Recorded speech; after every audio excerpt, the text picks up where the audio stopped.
Grandes instituciones financieras, economistas e inversionistas están advirtiendo de una gran crisis económica que se avecina en los próximos meses. Este es el mayor miedo desde la crisis de 2008, pero exceptuando la breve caída del mercado con la pandemia, los mercados en Estados Unidos han estado en subida permanente y los inversionistas han ganado mucho dinero en estos tiempos de dinero fácil.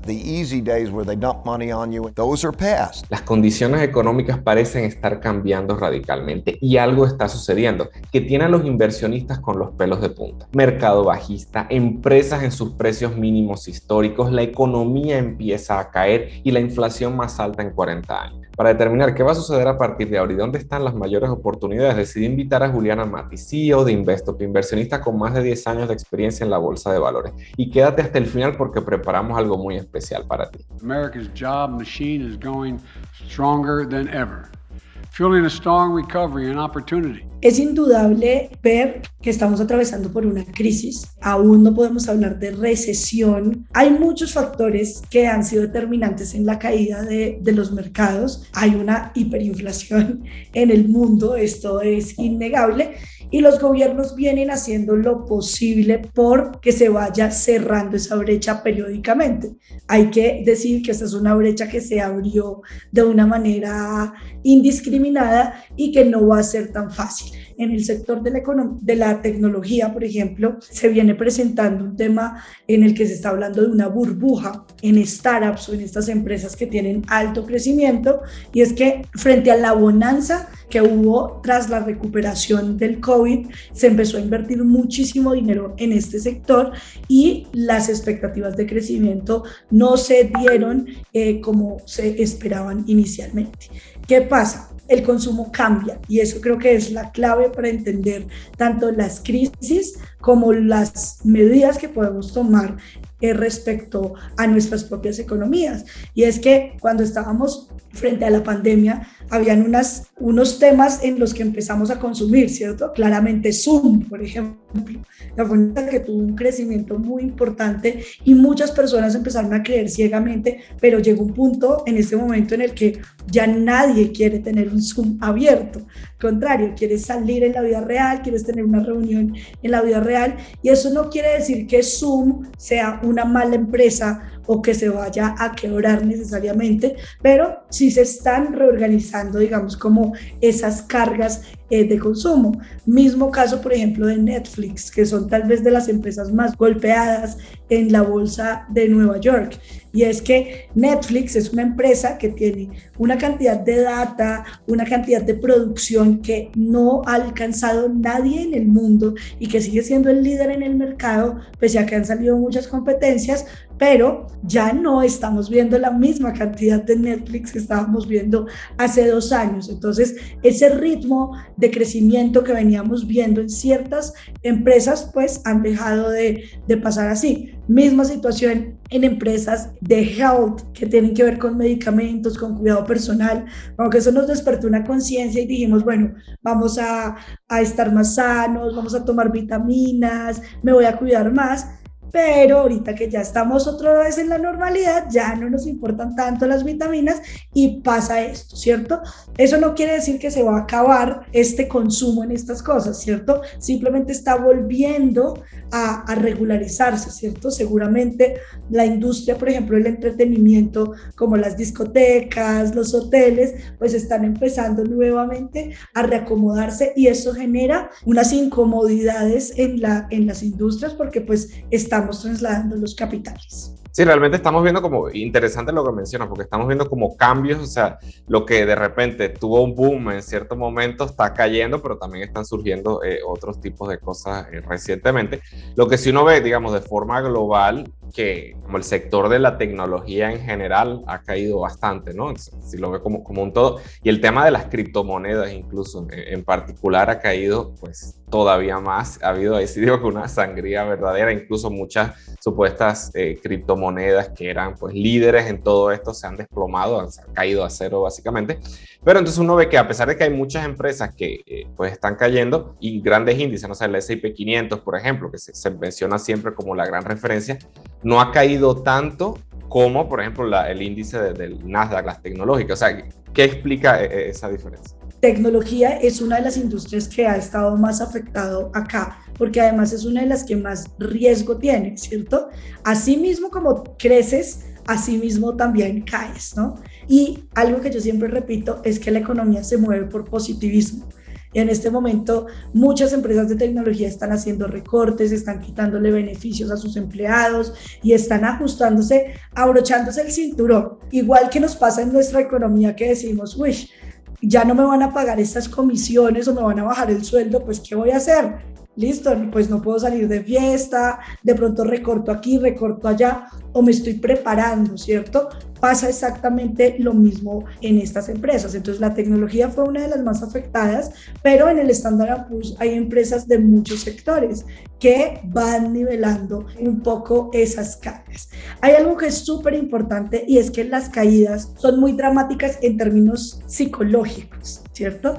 Porque cuando vemos la bolsa crecer de una manera impresionante, no, es que Tesla ha subido el 60%, el 70%, decimos, no, esto fue y todo está magnífico, pero cuando lo vemos caer el 20, el 30, pues claramente es un dolor y digamos que genera un nerviosismo, y ese nerviosismo en la economía y en la bolsa hace que muchas personas se queden quietas y que el dinero se quede ahí quieto. Mientras el dinero esté quieto, pues genera como esa incertidumbre de que hay una falta de confianza en el mercado. Algo que para mí es muy importante resaltar es que siempre hay oportunidades, y lo que pueda decir puede sonar incluso un poco frío, pero es la realidad de los mercados y es la realidad de la economía, y es que si hay una guerra, igual puede que no estemos consumiendo hoteles, pero se está consumiendo maquinaria, se está consumiendo otro tipo de insumos, medicamentos, lo que es terrible, ¿cierto? Estamos hablando de vidas de personas, pero se está moviendo la economía. Entonces simplemente hay que analizar esos aspectos del mundo y de qué está pasando para entender qué estamos consumiendo. El dinero nunca duerme, y eso es algo que es vital entender, y es que si hay 5 pesos, esos 5 pesos se están gastando, solo que se están gastando en cosas diferentes de acuerdo a lo que consideramos que es una prioridad en un momento determinado en nuestras vidas. Y ahí viene algo también interesante. Claro, el dinero siempre se está moviendo, pero entonces entra el factor ahora de la inflación, ¿no? O sea, y bueno, y me llama la atención lo que mencionas del tema de las empresas que están pues despidiendo trabajadores, o sea, se están ajustando, claro, porque hay efectos sobre la demanda, o sea, se está impactando justamente por el tema de la inflación. Y estuve viendo recientemente Elon Musk, que le estaba diciendo a los trabajadores que ya nada de trabajar desde casa, que volvieran a la oficina, estaba hablando de despidos y todo un conjunto de cosas que se ve entonces la incertidumbre justamente en las empresas, precisamente impactado entonces, supongo, por la demanda, ¿no? La inflación. Entonces las condiciones económicas están cambiando y entran dos factores. Por un lado, como digo, el tema de la inflación que afecta a la demanda. La gente pues no tiene suficiente dinero para comprar pues todo lo que comprar, incluso para invertir directamente, y por eso vemos todo lo que estamos viendo. Incluso se retiran de inversiones más como de más riesgo, de más volatilidad, como tú estabas mencionando.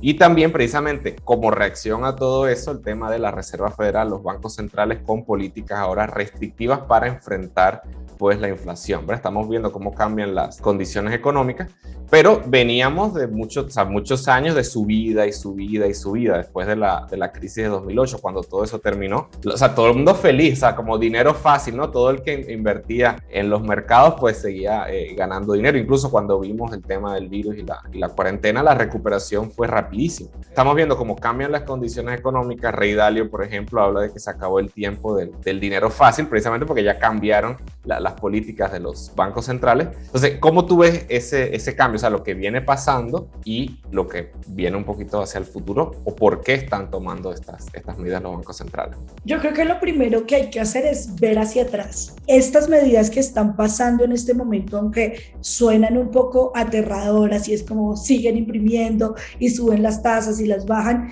es lo que pasa todo el tiempo. En nuestro día a día, todos los días, todos los meses, se ajustan tasas de interés, se habla de tasas de desempleo. Pasa es que en medio de una crisis y de esta incertidumbre, pues esto empieza a ser un factor muy, muy importante. ¿Por qué digo que estamos en medio de una crisis y no de una recesión? O sea, hay unos factores específicos, técnicos, que nos dicen que no estamos aún en una recesión por más negativo que se sienta todo el panorama.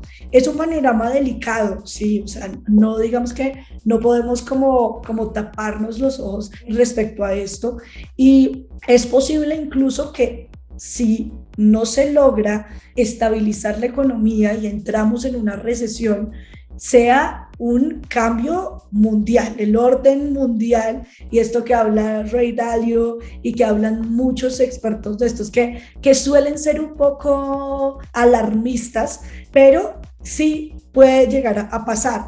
El dinero nunca duerme, nuevamente, ¿cierto? Y esto hay que entrar a analizarlo muy detenidamente, y es que venimos de muchos años de bonanza económica, aunque cuando el mundo está atravesando esas bonanzas nunca se siente, ¿no? Siempre es como que pensamos que estamos atravesando un mal momento, pero cuando empieza un mal momento realmente nos damos cuenta lo bien que venía esto. De hecho, uno de los factores, digamos, que está ahondando y que es un poco delicado en este momento es que venimos en una bonanza en temas tecnológicos tan importante que por oferta y demanda empezó a generarse incluso una burbuja de empleos en la que cualquier persona que sepa desarrollar, que trabaje en un tema de tecnología, empezó casi que a subastarse. Y era como que esta empresa te contrata por $1,000, la otra por 3,000, la otra por 5,000, y empezó en ascenso esto de una manera tan absurda que llegó un momento en el que ya no van a poder sostener estos beneficios, ¿cierto? Y esto se ve todo el tiempo en diferentes industrias, y es que yo necesito que alguien trabaje en este sector, no consigo a alguien, entonces le ofrezco más dinero, más compensaciones, un pony, una cama, o sea, todo lo que la persona me pida. Pero llega un momento que si ya no podemos producir lo que producíamos antes con esa misma persona, pues voy a empezar a conseguir personas más baratas. Ahí es donde empieza, digamos, como el inicio del fin respecto a estos ciclos económicos. Sí, como en los videos, el fin se acerca, ¿no? Pero como tú estás diciendo, efectivamente son ciclos que van sucediendo, pero entonces estamos entrando, o sea, se está hablando de estanflación, ¿no? Como tú decías, la alta inflación, de repente de forma técnica se habla, ¿no? Que si es recesión, que no es recesión. ¿Tú crees que si vienen tiempos negativos por los próximos meses o no? No sé si te atreves a sacar la bola de cristal que siempre nos piden a nosotros los economistas, los inversionistas, pero ¿qué ves tú un poquito hacia los próximos meses, precisamente con las subidas de tasas de interés que tiene pensada la Reserva Federal? Yo veo que la situación está en este momento muy delicada. Sin embargo, atravesamos el COVID, que es una de las peores desgracias que ha vivido la humanidad en últimos tiempos, y se recuperó muy rápido. Obviamente, cuando uno está dentro del panorama, recuerden ese momento en el que estábamos en confinamiento, estresados, que no sabíamos qué iba a pasar, a quién iban a despedir, etcétera, como que uno no ve la luz directamente, ¿cierto? Estás en un panorama oscuro con mucha información, pero pasa lo mismo con todas las crisis, y es que cuando estamos en medio de la tormenta, como en este momento, pues estamos todo el tiempo así tensos.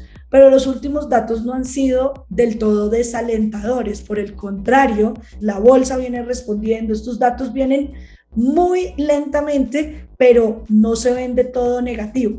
Es un ejercicio de paciencia, o sea, eso no se va a resolver en una semana ni en 2 meses. Generalmente estas crisis tardan entre 180 días a 600 días en recuperarse. ¿Eso qué quiere decir? Que no necesariamente nos vamos a declarar en una recesión en los próximos meses, pero sí la crisis financiera puede seguir por 6 meses, por 1 año o incluso más. Crisis financieras atravesamos todo el tiempo y es como un ciclo económico en el que vamos, pero decir que vamos a entrar en recesión o que no lo vamos a hacer es incluso un poco irresponsable, porque es como, bueno, es momento de coger y vender todas mis cosas y guardar el dinero debajo de la cama.